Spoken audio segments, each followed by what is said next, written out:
Hello, everyone. Welcome to Generally Speaking. I'm your host, Bill Lawrence. Today is Sunday, November 23rd, 2025. Let's go down the list. I got a lot of interesting things here. I'm generally speaking, so it's not just one particular thing. It could be whatever looks cute or interesting to talk about.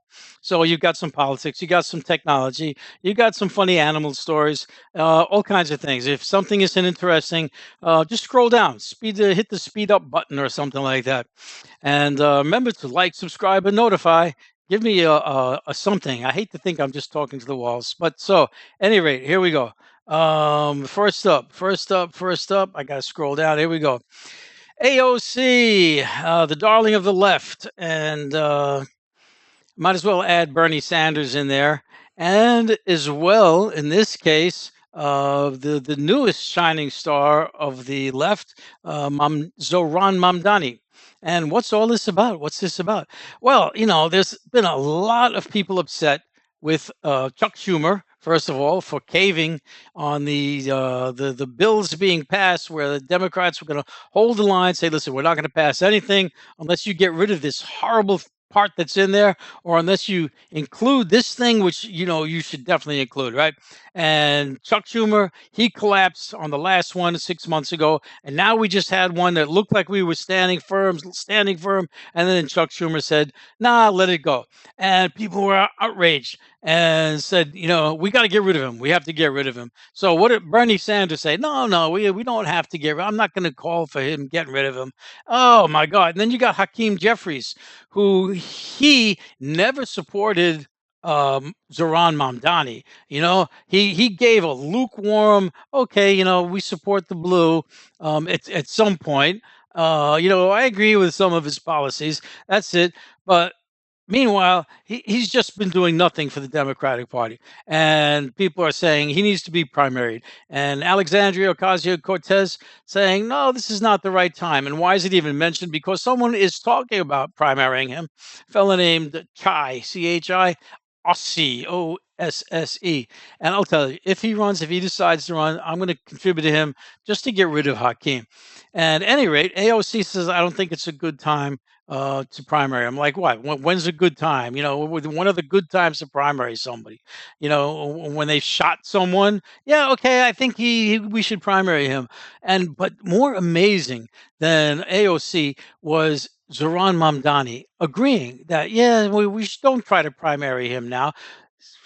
Hakeem gave Zohran no support. And here is Zohran saying, Hakeem's not so bad. Or, I mean, maybe, later on we do that. And so imagine this AOC, Bernie, Zoran's. It's almost like you can't believe you can't get the best of anyone. The Democrats say that their party's weak and the Republicans are strong, and Republicans say the same thing about them. I've heard of Republican friends of mine say, you Democrats, at least you all stick together. At least you got your act together. Us Republicans, we're at odds with each other. We can't get anything accomplished. Both sides see the faults of the others, of themselves, and the good in the other. Funny to say, right? But no one gives you 100%. So I don't know what to think about it. I mean, I wanted to say I'm done with AOC, I'm done with Bernie, and now I'm just wondering about Zoran. I mean, is this the man hasn't even officially in his seat as mayor yet, and he's already showing his first signs of tarnish, is the way I look at it. And I'm just thinking, I've been pushing for Graham Plattner, for a long time, and there were all kinds of things coming about him, about he worked for this murderous organization called BlackRock, and he's got Nazi tattoos, and all kinds of things. And I keep trying to say, well, that he was bad back then, but he's better now. No one's 100%. I wonder what's going to happen to him. What are you going to do? You can just vote for who looks good, who says the right things now, and just hope it gets better. All right, so this is another story about a young lady named Sarah Horowitz. She used to work for the Obama administration. She made these statements that everybody's just got to say, are you kidding me? Did you really say that? She was complaining that young people today are becoming more and more disenchanted with Israel, and it's because of all these genocide you know, things they're seeing on TikTok. It's a shame that we've got these TikTok videos and it's swaying the young people to, have negative feelings about um, Israel. Yeah, you think, and she's saying it like as if there's something wrong there. There's something not right.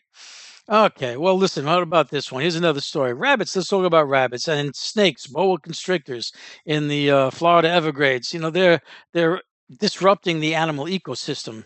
They get, 6, 8, 10, 12, 15 feet long, and they eat most of almost anything. They can even eat some alligators if they're not too big. And even if they don't eat the alligators, they'll eat all the stuff the alligators eat, and it disrupts the animal ecosystem. And you think, well, who cares? Who cares about alligators? It's like sharks. Who cares if we don't have any sharks? But then the ecology people, they tell you about. Listen, you take out huge chunks of the system that we have, and suddenly you have a million mosquitoes that you never saw before, and carrying malaria all over the place, or you suddenly have an explosion of sea plankton and now there are algae blooms and you're choking up the fish and now you can't get tuna anymore. So yeah, so they wanted to do something with these snakes. What can we do? They decided to use rabbits. They're going to put rabbits as bait and then wait for the snakes to come catch the snake. And so they put the rabbit in the cage and wait for the snakes to come. And it worked up to a certain degree. They just didn't catch too many snakes. It's a very slow process. But the animal rights people started complaining because the poor rabbits, they're sitting in their cage and they're looking at Mr. Big Snake coming towards them with his mouth watering, dripping, thinking they're going to be inside the snake's stomach any minute now. And so they had to stop that. They ended up using, phony rabbits. And the story actually developed where they started, putting up cameras and infrareds, and they found the snake trails. Snakes actually follow trails. They got their own little highways, and they went to where the mother den was. The head queen snakes, where all the snakes, have their babies.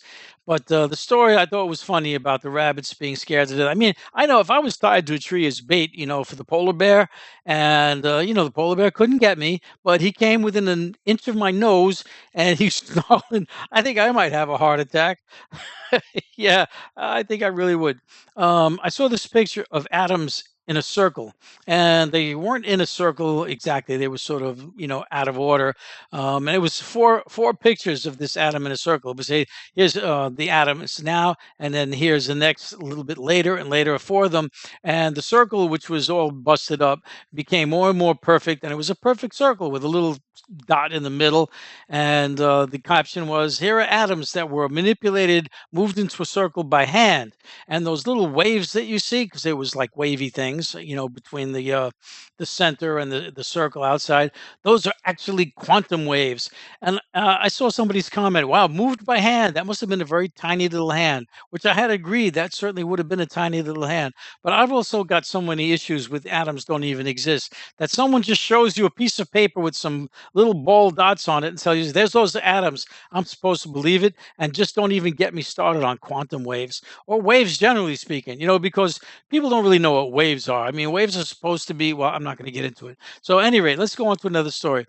The Thinking Atheists, they came out with a bill in Florida proposing that teachers and staff take oaths about I'm going to be a good teacher, but at the end it says "So help me God." Why? Why does there have to be a "So help me God"? I mean, look.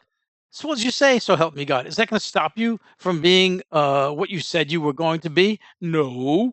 And then of course there's the thing about I don't even believe in God, so why am I going to say this? So you had freedom from religion and American Civil Liberties Union. They're going to go about that. But why? Why do they have to keep throwing these things in there? I do not know. All right, here's another thing. I was reading economic stories and came up with gold versus fiat. Fiat. The only time I'd ever heard of fiat in my life was a car.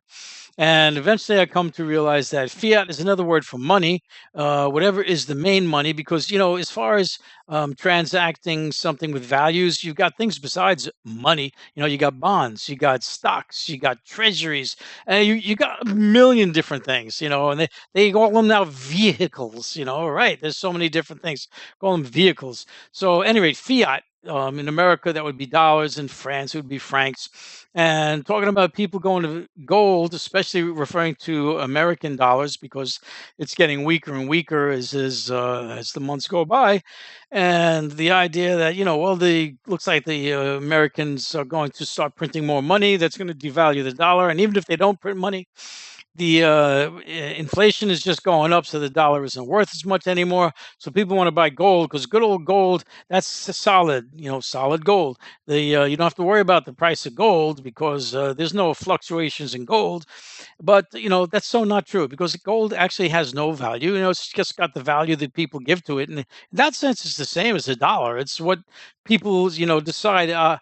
This dollar is worth this much. Gold is worth this much. Of course, the difference between gold and cash is that gold does always seem to keep going up. When I first started, hearing about the price of gold, such that meant anything to me, it was like $30 an ounce, and now it's going to 4,000.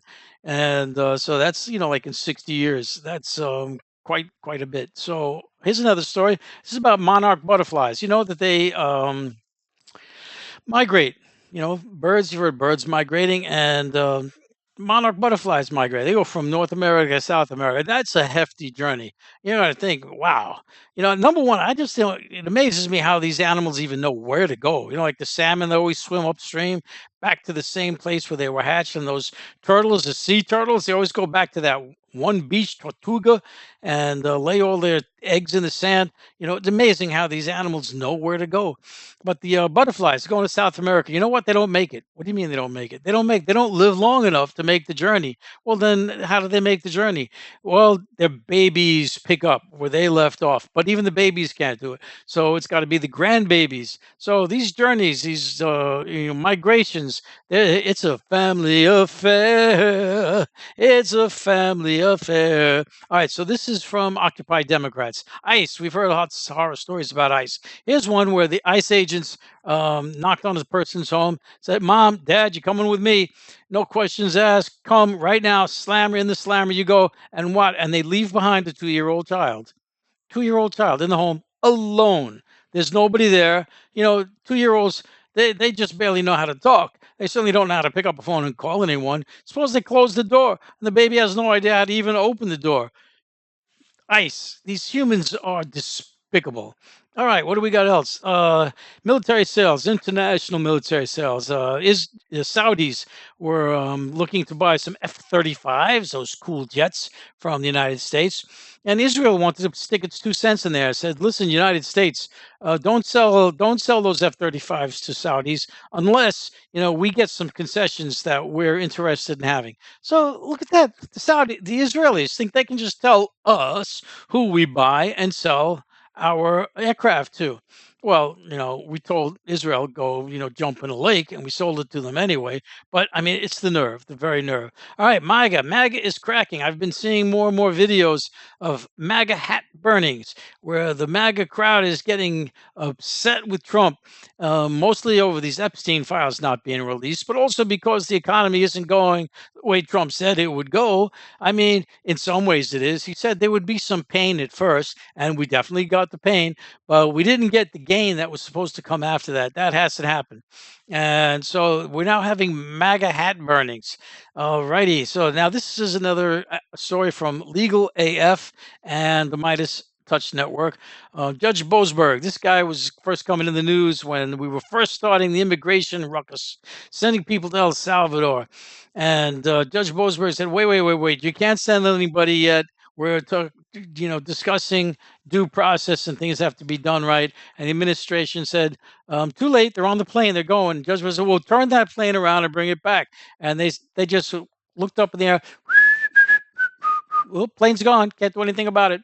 And so he says, "Oh, I'm going to hold somebody in contempt." And he looked into it and he said, "I see probable cause for contempt." Probable. I don't even know why you bother saying probable. Look, did you find it or you didn't find it? And if it was probable, just keep it to yourself. I'm not interested. Doesn't do anything for me. Doesn't forward anything in the legal system. Doesn't solve anything. Probable. But at any rate, probable was still too much for the administration. So they appealed it, and the probability was paused. All right. All right. This probability has to be paused. And finally, now, months later, a judge says, yeah, the probable cause was duly issued, and so we can go ahead with the probability, which means so now Boasberg can start over again and try to get to the bottom of who I'm going to hold in contempt. And that'll take months again because everything takes months. First, it takes months for them to propose it, and it takes months to hear from the other parties, with their reasons why they shouldn't be held in contempt. And then it gets appealed after he says, yeah, you were in contempt. No, let's appeal it. And then when they finally get around to contempt, they say, okay, I'm in contempt. Thank you very much. By the way, Louis, you got another plane going? Yeah, we're going to have one leaving in 5 minutes. Hey, I got a few more people to throw on there.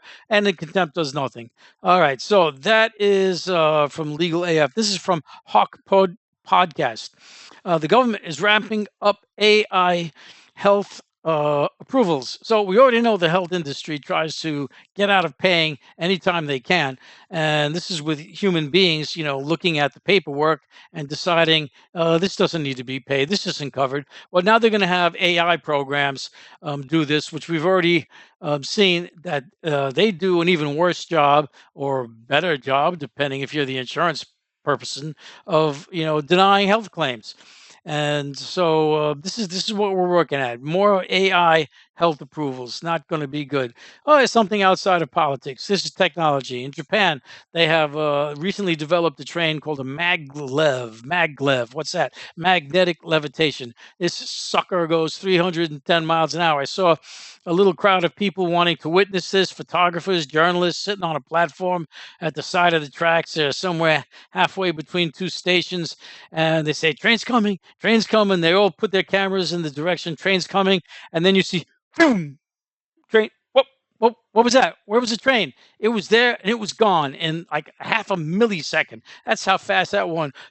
Everybody was looking at each other. They started laughing. Whoa, yeah, that train was fast, all right. I mean, whoa, if there's an accident with that train, that sucker's going to go flying 1,000 miles. All right, so this is another interesting song. Papyrus, that ancient writing paper. That was really a very special product that only came from one place, Egypt, and from one plant, the papyrus plant. And the thing is, it was really great for record keeping. It was flexible, it absorbed ink nicely, and you dried it just right, treated it right. It lasted. It lasted a long time, and it was in high demand. And in fact, this was really a specialty product. It was got guarded by the government. The only way you could get this was by going through the Egyptian Papyrus Agency, and they got a good, healthy cut of that money. This was big money for them. The papyrus industry was, who thinks about this? You just think, oh, papyrus, anybody wants to write a letter, give me some papyrus. No, no.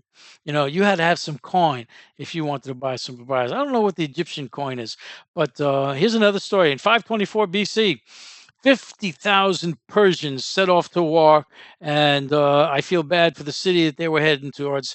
And they just had to walk through the desert to do it, and they never made it out. They disappeared. They're gone from history. Nobody's seen them again. And only recently did someone stumble across some of the swords and shields of these people. What happened? What happened to these soldiers? Well, there's only so many things can happen in a desert, And so the greatest, the most popular idea was a sandstorm. Sandstorms, these things, they go hundreds of feet in the air. They totally blind you. They get in your nose, your eyes, your clothes. They buried them alive. You wrap yourself up with a blanket. Next thing you know, you're 6 feet underneath of sand and you can't move. And 50,000 Persians gone. Imagine the town they were going to. Here you are going to the well, get some water. No idea that a horde just getting ready to hack and slack, hack you to death. I know there's another word there. Hack and slash you to death. And and they just didn't make it. They're dead out in the desert. The gods willed it. There you go. All right, so this is from the iHip channel. The military does not have to comply with illegal orders. What's this? So, a group of Democrats, I don't know if they were all on a particular committee or if they just joined together to say this, they put out an advertisement advising the military that they do not have to comply with illegal orders. And you wonder why you're going to even, produce. Of course, you don't have to comply with illegal orders. That makes sense. But the thing is, the administration is asking you to do illegal things now. Let's just take the killing of the innocent people on the boats in the international waters that the Navy just blew up, something like 60 of them so far. They've just killed innocent people. It's not even like we were at a border war, like China and India. They've got disputed borders where they've got armed people on both sides of the border. Someone sneezed, the other person thinks, "What was that?" They shoot a gun. You suddenly got a conflict. No, these are just people in fishing boats, and our navies, our giant navy ships, go. Let's see if this drone missile thing works. Let's blow up that ship. Yep, it works good. Yep. Very nice. So yeah, we do illegal things. In fact, just having the troops in these cities has already been brought to court and been defined, declared to be illegal. They can't even be there. Now no one's going to harass you about being there so much. But if you do anything you shouldn't do, in fact, anything you do essentially is illegal.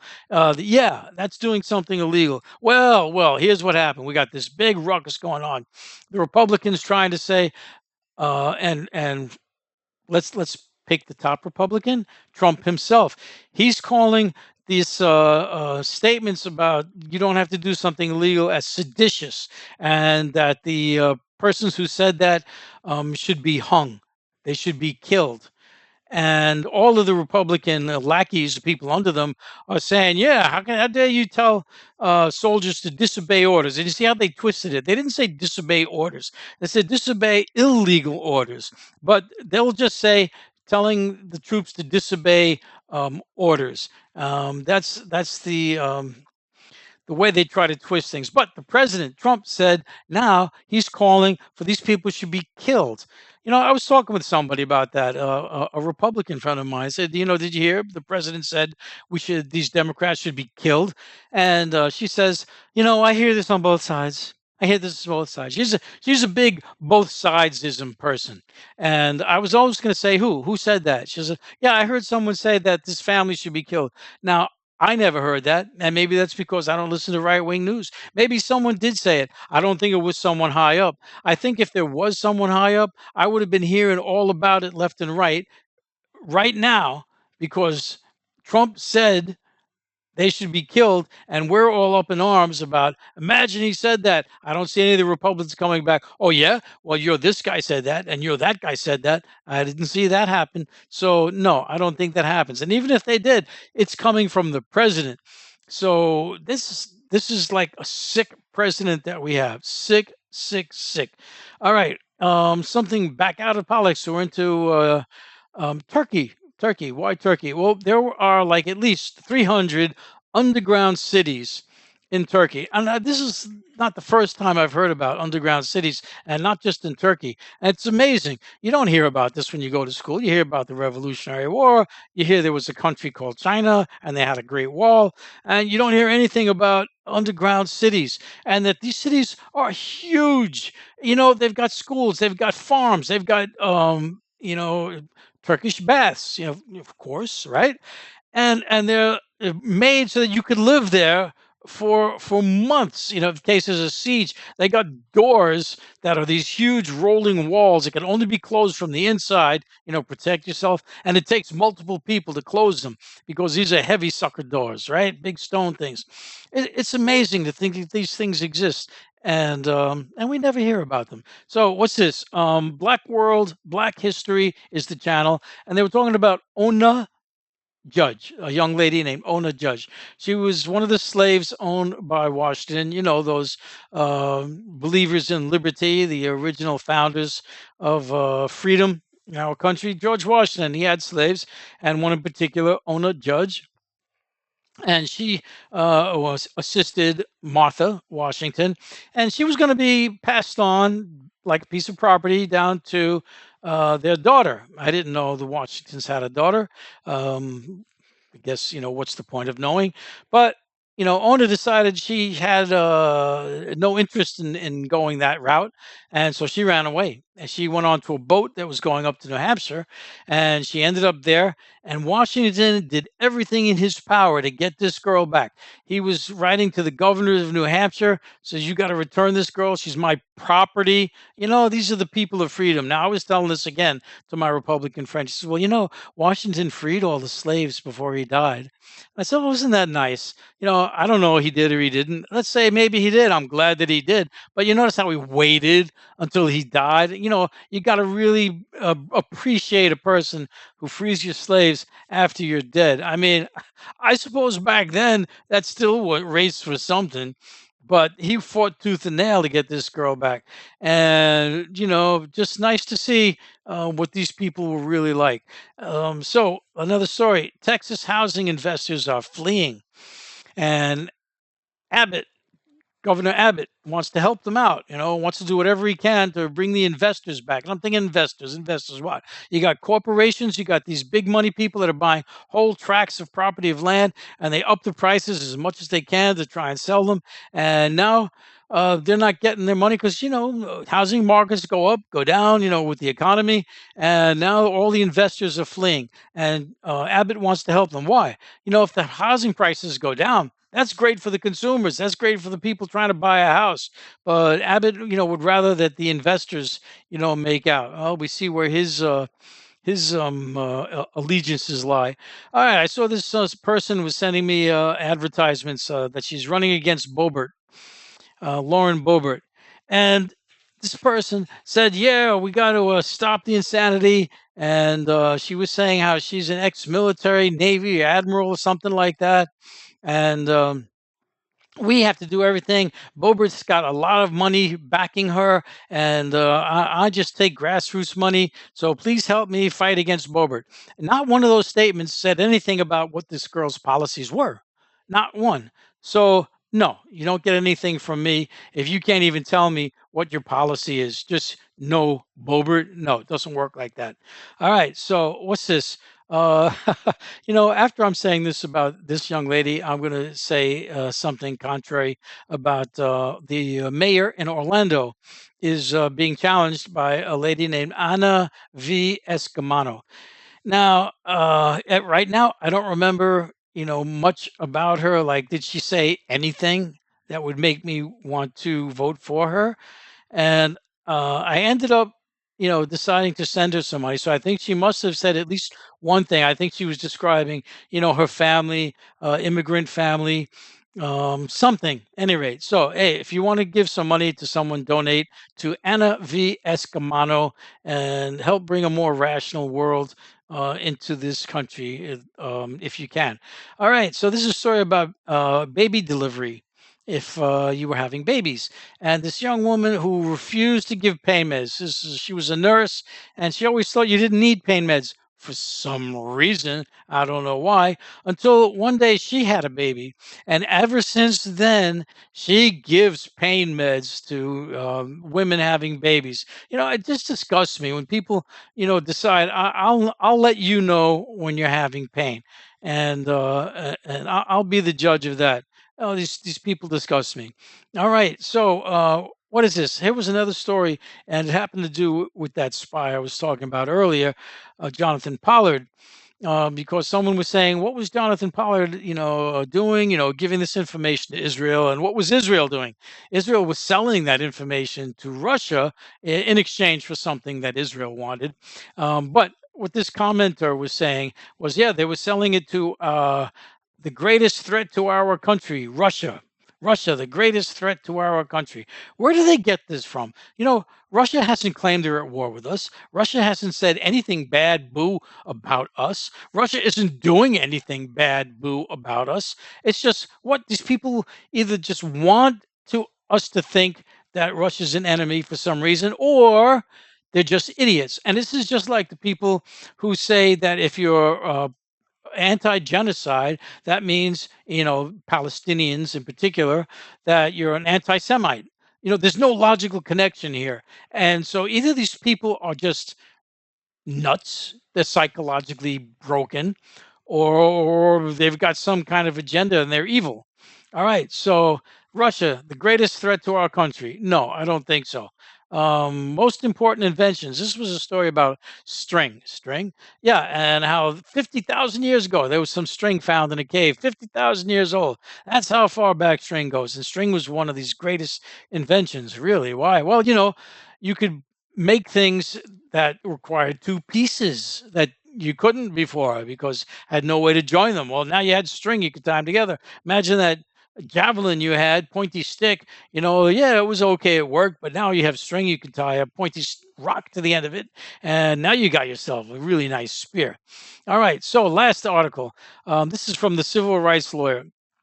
Some cops came out from a party somewhere and they were drunk and they crashed their cruiser into somebody's driveway, into their cars, and even smashed into the house somewhat, the garage, smashed it all up. People called the police, hey, come down here. So the police come and they hear the story about it was a cruiser going in there. And what do? They have this nerve to say that, oh, no, no, that couldn't have been a police cruiser. What did it look like? I said, it looked like a police cruiser that had the word police on the side of it. Yeah, police cruiser. And then this woman who's taking the report says, no, that can't be. I know all the cruisers that are out here, and none of them were in a crash. So, no, that can't be. You did not see this police car. These are not the droids you are looking for. It's just unbelievable. The police, we need so much revamping. There's a fellow who has a podcast called Delete Laws, and he highlights so many of these atrocious police interactions and activities. And he keeps talking about, when I run for governor, I will initiate, this and that change and that change. I never see him running. I really hope he does. And because he'll definitely get some contributions from me. Well, there you go. Another lengthy video. I hope you liked it. Hope you subscribed. Hope you commented. And I look forward to you watching me. Thank you and take care.